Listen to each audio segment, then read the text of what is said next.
Good afternoon. Thank you for coming. It's always a hard act to follow magic of newness, but we'll try here. Obviously today we're talking about making public markets appealing again. It's a great day to talk about that. They didn't look very appealing this morning when I checked the Dow down more than 1,000 points. It looks a little better this afternoon. But I would like to start with you, Lynn, and ask you, so how worried are you that the current sell-off is at least a complexity or a complexifier to what's looked like a pretty promising year for IPOs? I think you can take great solace, though, in the last couple of days that, to your point, woke up or the market opened up down 1,100 points, and now it's come back. It speaks to the resiliency and robustness of the market and the capital markets in general. So overall, I'm not overly concerned at this point, although I'm sure there are some companies, depending on various sectors, that are going to look at what's going on in the markets over the last few weeks and potentially think twice about going at this exact moment. But other sectors are well positioned to go. So, who do you think will continue to go and who's going to hold off? Well, I think you've seen this year so far, I think you've seen some sectors, consumer staples, industrials, energy, do quite well against a backdrop of some other sectors that have been a little more challenged.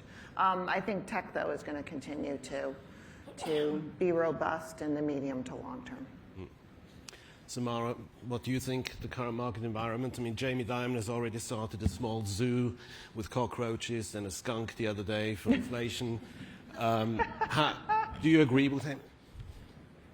So, look, I think the most important point I want to echo is what Lynn started with, and maybe challenge the premise of the title of our conversation here around making public markets appealing again, because there is volatility in markets, which is expected, particularly as we are going through a period of time with a lot of uncertainty, geopolitical uncertainty, monetary uncertainty, inflation uncertainty, and then the acute events of this weekend.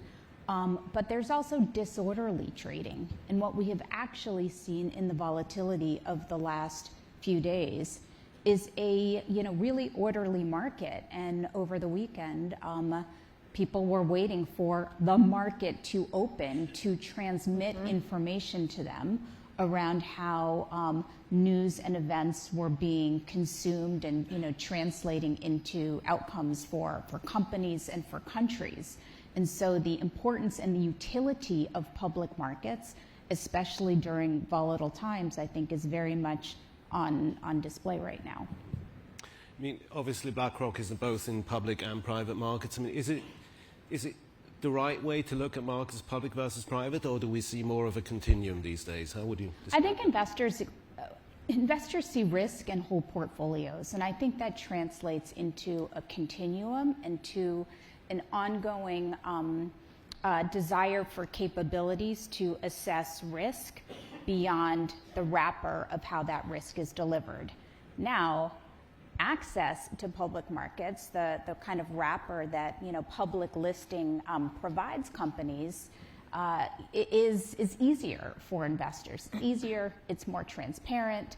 So that's meaningful, and that's why public markets are really have been the primary vehicle for wealth creation and retirement savings. But as investors really look to diversify their portfolios, seek new sources of alpha, and I also think really importantly, more thoughtfully incorporate liquidity where they need liquidity and where they don't need liquidity into their portfolio construction. Extending this, and I think continuum is the right word, is the way investors, particularly retirement savers, are looking at, retirement savers, I would say, who don't have allocations to private markets, and that's more specifically in defined contribution 401k type plans. Defined benefit plans have allocated to private markets for years for that reason, because it is the appropriate solve for the long-term time horizon. You agree with the continuum, or? Absolutely. Public A robust public market needs a robust private market, and a robust private market needs a robust public market. I think the fact that companies are staying private longer is a good thing. It's a good thing because when they do emerge as public companies, they've got a refined strategy, they're much more disciplined, they have practice, they have done a variety of earnings calls in anticipation of that moment. And most of the time, in more recent history, they're either profitable or have a good path to profitability. But all of that needs to be incubated in the private market. So I think the fact that companies are staying private longer is ultimately a good thing. Some critics say that if companies stay private for longer, obviously you have massive wealth creation for the owners, but once you go public, there may be less of an upside. Is that a concern? Not necessarily. That's not necessarily true. I mean, you've seen some companies that have gone public in the recent history that have done extraordinarily well in the public markets. Take a company like Circle, who BlackRock was an early investor in, incubated in a private capacity and a strategic capacity, and there's been a tremendous amount of wealth creation for those people who have been shareholders since they've been a public company. Same thing happened with Reddit. So it's not true to say that companies only go through a hyper growth, a hyper valuation appreciation in a private market. How hard is it to pull off a $1 trillion IPO, which may happen this year? Sorry, what was How that? hard is it to pull off a $1 trillion IPO? It depends on a variety of factors. I don't know. I don't know what it will look like, how they will come to market. So I guess we'll all find out. Obviously, But importantly, there's a lot of considerations that go into when you float a company that is large. Leave $1 trillion valuation to the side. You look at Alibaba when they went public. They weren't a small company that went public. So it's got to be a consideration around how much do you float of the company on day one? Do you have a large float, small float, what percent? What type of price do you take at the IPO? How much do you leave on the table? Who do you have as anchor strategic investors? So there will be some complexities that go alongside with the large IPOs that have been rumored to go public. now obviously the number of publicly traded companies is down from the peak in 20 or 30 years ago, which is not great if you're an exchange because obviously but are there any implications for VC exits, for private equity, if we don't get more companies to say, yes, we're going public? Well, from an exchange standpoint, our job is to enable buyer and seller to match in the most efficient fashion possible. And if I look at the amount of shares that are traded on public exchanges, even in the last year, they've gone up about 40%, the volume. So I would argue that our U.S. capital markets are more liquid than ever. There's considerations for the entirety of the ecosystem without the public exits for companies that have stayed private for longer, but I continue to be of the opinion that it's good for companies to stay private a little bit longer than they had. You look at 2020 and 2021, that was the other end of the bell curve where companies rushed out to take advantage of very high valuations, very high multiples, and in many cases, those companies are worth significantly less than on their IPO. And if I could just add, I think this narrative around the number of IPOs is important and has traction, but I think it's a little bit of a limiting lens to look at the growth and utility of the public markets in today's global capital markets ecosystem. And by that I mean trading volumes, not just notional volumes, but trading volumes of shares are up significantly. It won't surprise you to know that I look really closely at ETFs and ETF investing, and to the point yesterday on how people use public markets during high velocity moments to quickly manage risk and reallocate. ETFs were like 40% of the tape yesterday. This morning they were almost at one point 47% of the tape. Lynn and I share a love for fixed income markets. We were super pumped to be backstage and get to hear the Muni story. But importantly, our public markets have actually become really important delivery vehicles for less accessible asset classes like fixed income broadly, municipal bonds, commodities, and of course crypto. Now, you've already mentioned SEC Chairman Paul Atkins and his Make IPOs Great Again in your interview on TV just a moment ago. There are many proposals out there, scrapping quarterly earnings. You like quarterly earnings, you mentioned, narrower company risk factor disclosures, etc. Which one of these is really going to move the needle? So I don't know that I actually said I like quarterly earnings. I said that you need to look at a variety of considerations around quarterly earnings, including what is meant by quarterly reporting and whether there are other frameworks to say. But I'm a huge fan of the transparency that is generated through the financial disclosures that occur. There are a variety of areas that need to be looked at in order to make the market more welcoming for companies. So it's not just about, and Chair Atkins' speech was not just about moving from quarterly to semi-annual earnings. There were a variety of other areas that he touched upon, including shareholder governance and shareholder reform, what it takes to bring about an action or a voting matter in an annual general meeting. The role of proxy advisors is an area that's being looked at intensely by DC, and whether that's quantitative or they're qualitative factors. What is the litigation profile, litigation risk associated with a company? So it's a bit of a multi-threaded Gordian knot to untangle to really look at a mechanism to make companies more excited about going public earlier. What's the main one? If you had to pick one of all the proposals, what would you pick? I think around the areas around the shareholder reform, what it takes, I think what the state of Texas, what Governor Abbott's done in the state of Texas around the minimum dollar amount that is required to be held in an account before you bring an action against a company. I think that's a great mechanism. I think some of the litigation risk should really be looked at as well. That is a company's risk factors, for example. And then I would say probably streamlining some of the disclosures that a company makes, making it a bit more simple to understand as opposed to the voluminous text that comes out today. Samara, your perspective? Look, I think Lynn knows, more than most people in the world what it looks like and the incremental considerations a company has to consider to go public.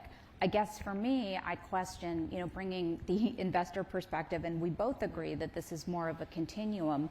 Wouldn't it be ideal if there was a way to better calibrate the steps towards becoming public and the incremental expense and cost assumed without it being such a tremendous kind of binary decision?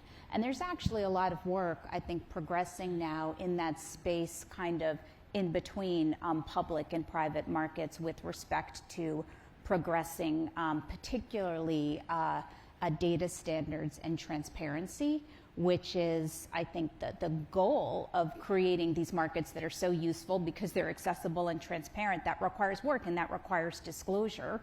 So how you can solve for that at a lower burden so you can create this continuum without these potentially big spikes in cost that a company assumes. And frankly, I do wonder, I think there's been some good work done on this, particularly by groups like the World Federation of Exchanges. I think very few people actually, and probably a lot of policymakers don't understand the incremental costs that cumulative types of regulation at this point are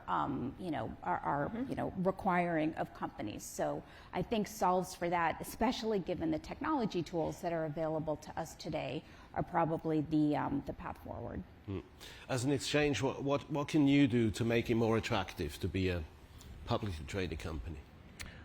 Talk to our customers. We spend a lot of time with our listed companies, listening to their concerns, particularly the offices of the CFO, head of IR, listening to their pain points, general counsels as well, and then act as an advocacy group for those companies to really focus on structured reform to allow a company to tell their story in the most efficient way possible and reward them for the good disclosures that they are making in the market.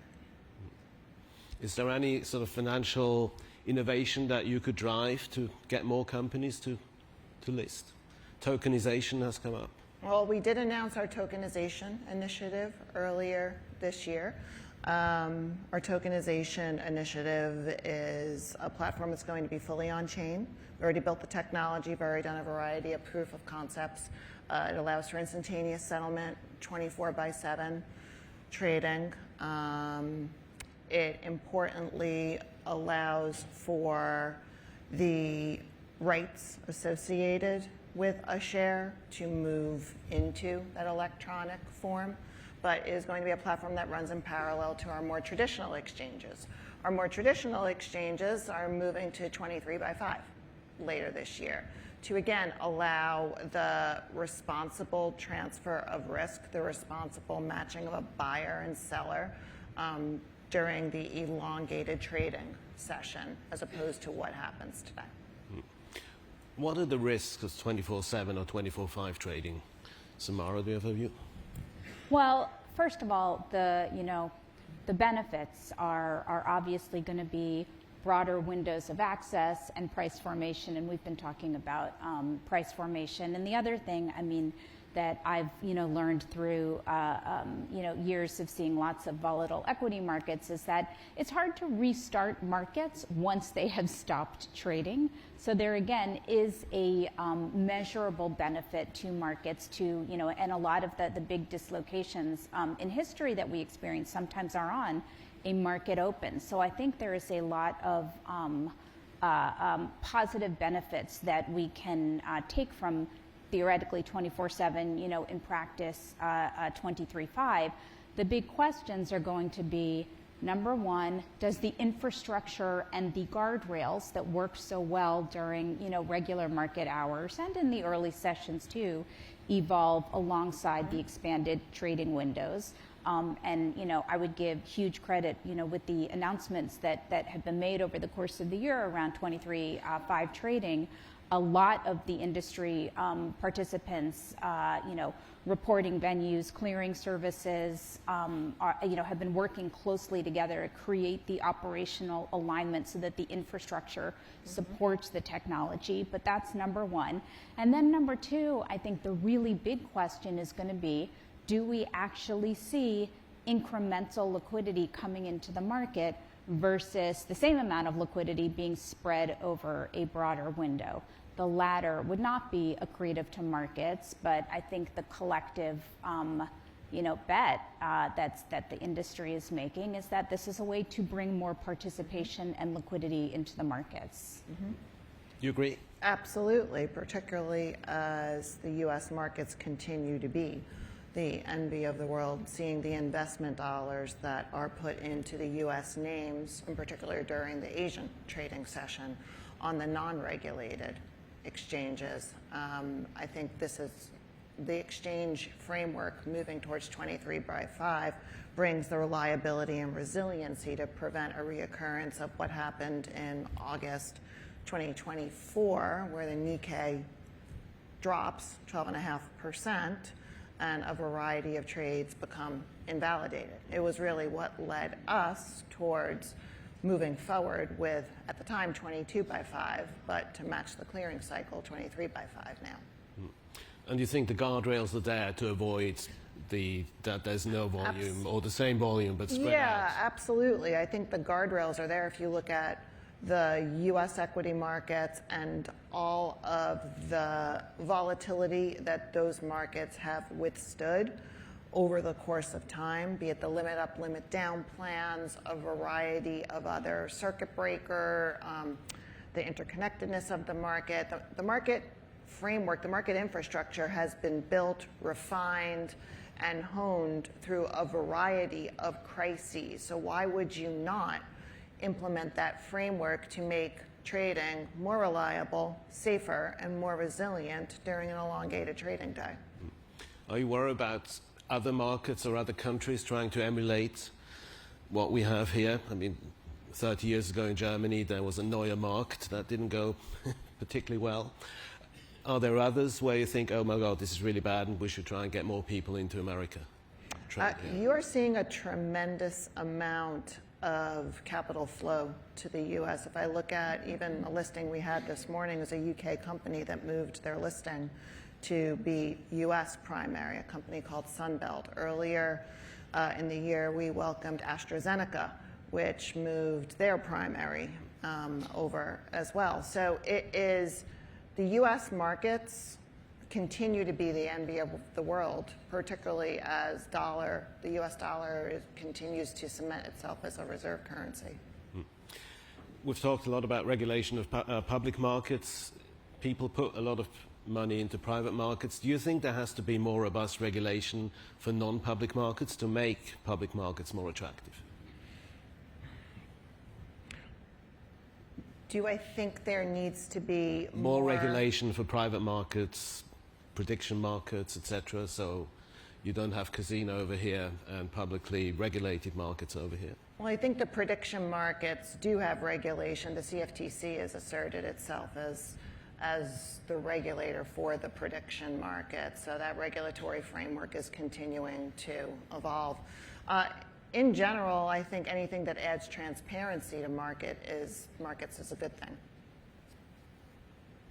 Any thoughts on public versus private? I think that the conversation that we've had, a lot of it is industry practice. Sometimes that industry practice gets initiated through regulation, but increasingly data standards, and importantly, I think if we stipulate that in the future more investors are going to seek to access the private markets, then a standardization of information and disclosures is going to play a very important role, because one of the characteristics of private markets is that data and information is more bespoke. So as you seek to broaden the audience, and I do think a lot of this is an industry prerogative, coming up with something, an infrastructure that works across the ecosystem. A data infrastructure is, whether that comes via industry practice or through regulation, is going to be critical in modernizing the market. Looking ahead 10 years from now, it's hard to predict, of course, but what's the financial ecosystem going to look like, public, private?